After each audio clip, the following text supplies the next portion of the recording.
अस्सलामुअलैकुम नाज़रीन। पाकिस्तान की यह हालत हो गई है कि आए दिन कोई ना कोई एहतजाज हो रहा है। आजकल ताजिरों ने बहुत बड़ा एहतजाज किया हुआ है टैक्सेस के ऊपर। मिफ्ता इस्माइल और ज़ीनत अज़ीज़कार का यही कहना है कि ये इस वजह से हो रहा है क्योंकि मैंडेट चोरी किया गया है और हुकूमत आवाम की पसंद की नहीं है और वो हुकूमत की बातें नहीं मान रहे। इसी वजह से मुल्क के ये हालात हैं।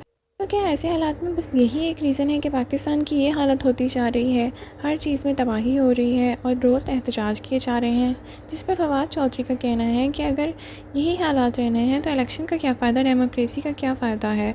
हुकूमत की में एक ऐसे लोगों को बिठा दिया गया है जो आवाम के फेवरेट नहीं हैं। उनका कहना है कि इलेक्शन होते ही इसलिए ताकि आवाम में कौन सी जमात पसंदीदा है उसको ही हुकूमत में लाया जाए। फवाद चौधरी का तो यहाँ तक कहना है कि अगर डेमोक्रेसी है तो उसको इसी तरह चलाया जाए, जमहूरियत को जमहूरियत ही रखा जाए, ना कि उसे मार्शल लॉ बनाया जाए। उनका कहना है कि हुकूमत नहीं है, मार्शल लॉ लगाया गया है लेकिन हुकूमत चला रही है। उनका ये भी कहना है कि 2 महीने बहुत सख्त हैं। उनका कहना है कि हमारे मंसूबे जो चल रहे हैं वो तो चलते ही रहेंगे, लेकिन जब IMF का नया प्रोग्राम आएगा और उसकी सख्त से सख्त शराइत आएंगी जो मुल्क का क्या बनेगा। आइए सुनते हैं उनका मज़ीद क्या कहना था पाकिस्तान की मौजूदा सूरत हाल के ऊपर। इस तरीके से मालूम हो कि अवाम की अक्सरियत की मंशा क्या है। लेकिन जब आप जाली असम्बलियाँ बना देंगे, जाली फॉर्म से वहाँ पे MNA आ जाएंगे। अब बलूचिस्तान असम्बली का इतना बड़ा क्राइसिस हो गया, ठीक है। आप चाहिए बलूचिस्तान असम्बली की बहस को कोई बंदा कंसिडर भी कर रहा है कि वो कौन है, वहाँ पे क्या बातें हुई हैं, क्या हुआ। No one takes it seriously. National assembly की जो डिबेट्स हैं, आप देखिए उनकी तरफ कोई बंदा देखता भी है कि नहीं। हर बंदा किधर देख रहा है। Because of this vacuum core commander conference में आज क्या एलामी आया है, कोई हुई है गल फॉर्मेशन आर्मी चीफ ने तकरीर में क्या कहा। So the biggest problem right now Pakistan is facing, इधर देखना चाहिए उधर देख रहे हैं। पाकिस्तान का जो सबसे बड़ा मसला है ना, वो है जो मोहम्मद खान जनेजो साहब ने 1986 में जो वन लाइनर कहा था, वो आज पाकिस्तान की सबसे बड़ी हकीकत है कि मार्शल लॉ और जमहूरियत इकट्ठी नहीं चल सकती। देखें, इस डायलमा से आपको बाहर आना पड़ेगा। आपने लगाया मार्शल लॉ हुआ है, हम चला नारे जमहूरियत के मारे, नारे जमहूरियत के मारे हैं। ये जब तक ये प्राइमरी प्रॉब्लम सॉल्व नहीं होती है, आपका कोई मसला सॉल्व नहीं हो पा रहा। तो इसी वजह से आपको ये नजर आ रहा है कि ट्रेडर्स की हड़ताल, फर्ज करो, खैर ट्रेडर्स तो हर दफा हड़ताल करते थे। आप लोगों ने, मतलब आपका मुझे याद नहीं है कि तो मुशर्रफ साहब के दौर से लेकर मैंने मुशर्रफ साहब के दौर से ही शुरू किया था कि मुझे याद है उस वक्त हमें ब्रीफिंग दी गई थी कि देखें जो टैक्सी कोई नहीं देता। मिफ्ता ने फिर वो बिजली के बिल में लगा दिया था और जी जी, और वो फिर मिफ्ता भाई please look into it, Maryam Nawaz साहब। तो मसला ये कि ये जो अभी अदालत जज बढ़ा दो, एक्सटेंशन दे दो, फिर ये इसी लेजिटिमेसी क्राइसिस की वजह से हो रहा है ना इसी। अच्छा, अब ये अभी देखें ना, दो बड़े, अब अगले देखें अगले 15 दिनों में या 20 दिनों में या 25 दिनों में जो 2 इशूज सबसे बड़े आने हैं। एक इशू तो आपका जाहिर है कि IMF का प्रोग्राम है।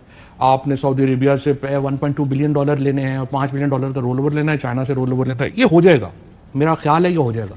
बट प्रॉब्लम यह है कि हो जाएगा, IMF का प्रोग्राम भी आ जाएगा, उसकी जो शराइत है उसके ऊपर एक ऐसी गवर्नमेंट जिसकी पॉलिटिकल कैपिटल नहीं है, वो इम्प्लीमेंटेशन कैसे कराएगी। जैसे कि आपका भी, जैसे अभी आज आपने देखा, जो अभी आपने पूरा इस पर सेगमेंट भी किया है और आपने पूरा बताया भी है कि ये कितनी मुश्किल हो रही है इस गवर्नमेंट को।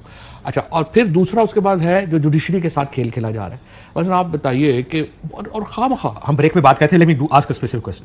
ये 23 करने की तादाद, आपने कहा कि बगैर सोचे समझे एक फैसला किया गया। क्यों आपको ये लगता है कि बगैर सोचे समझे फैसला कुछ सोचा होगा ना उन्होंने कि 23 करके क्या? पहली बात तो यह है कि इस हुकूमत की जो सबसे बड़ी खूबी है वो ये है कि इन्होंने कभी भी डिटेल्ड में जाके नहीं देखा। इन्होंने सुपरफिशियली देखा ना कि कर दो, PTI को बैन कर दें, फलाने को मिलिट्री ट्रायल कर दो, उन्हें चुप के उठे ले जाओ, ये घर वापस होना पड़ा।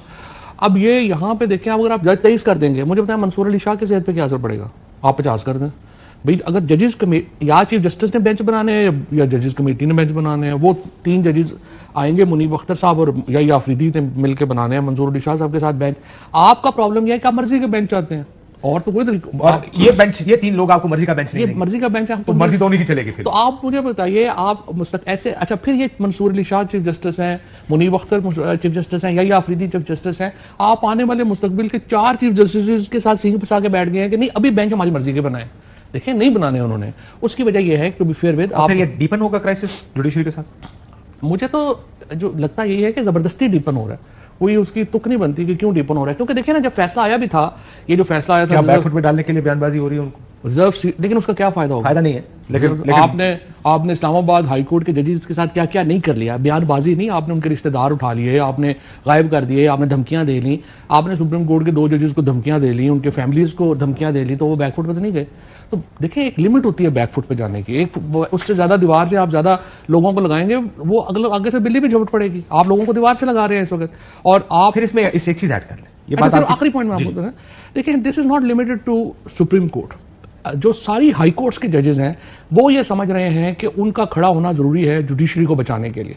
सो आज लाहौर हाई कोर्ट हो, पेशावर हाई कोर्ट हो, इस्लामाबाद हाई कोर्ट हो, सिंध हाई कोर्ट हो, अब बलूचिस्तान से अभी कुछ ऐसे शेर आया था ना? नहीं आया। हाँ, बलूचिस्तान का तो शायरी हुई थी चल रहा है। तो वो जो जजेस हैं वहाँ पे अच्छा उस हाई कोर्ट को भी छोड़ दें, नीचे मैजिस्ट्रेट्स, सेशन जजेस, एक ही वैसे इदारा है जिसने रेजिस्टेंस दी है, वो जुडिशरी है। जिस तरह से मीडिया हमारा लेटा है, जिस तरीके से बार काउंसिल्स लेटी हैं, जिस तरीके से सिविल सोसाइटी लेटी है, वो हमारे सामने है। आपकी आंखों से साढ़े सामने बैठ के गला ना करो यार, तुम पता है कि कुछ सुन दे हकीकत छुप नहीं सकती बनावट की। मतलब आपको पता क्या क्या भुगते आ रहे हैं यार, इतना तो ना करें कि हमने बिल्कुल ही नहीं भुगता। नहीं, बात क्या है, इधर एक्सेप्शंस हैं, उधर जनरल है। उधर एक्सेप्शंस हैं जो उधर मिल गई हैं और उन्होंने लेट गए हैं ना। जनरल रूल है, आप कह रहे हैं जनरल रूल के तहत मीडिया बैठ गया और अदलिया खड़ी खड़ी है, ये बड़ा फर्क है। पहली दफा ये अदलिया भी बड़े अरसे बाद खड़ी हुई है।